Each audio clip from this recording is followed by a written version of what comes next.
আজকে বারিস্টা ট্রেনিং এর মধ্যে নাইমের হচ্ছে যে কিভাবে একটা কাস্টমারকে কফি সার্ভ করতে হয় সেই বিষয়ে প্রশিক্ষণ দেওয়া হচ্ছে।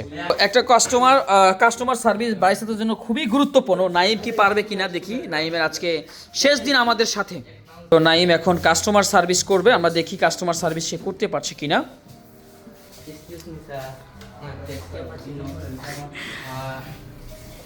আমার ক্যাপাচিনো অর্ডার ছিল, রাইট? জি আচ্ছা, কাপটা কি আপনার পরিষ্কার করেন নাই? করছি স্যার। আচ্ছা দেখেন, এই যে কাপটা আমি তো কফি অর্ডার করছি, হ্যাঁ, আমি তো চা অর্ডার করে নাই। যে আমি চা এখানে পিজ্জা ঢেলে ঢেলে, সুগারের অবস্থা দেখছেন? জি স্যার। কি হয়েছে এটা? সুগার এটার সাথে লেগে আছে। জি। আমি কি এটা খেতে পারবো? না। আচ্ছা, খেতে পারবো না আপনি জানতেছেন, অথচ সার্ভ করার জন্য নিয়ে আসছেন।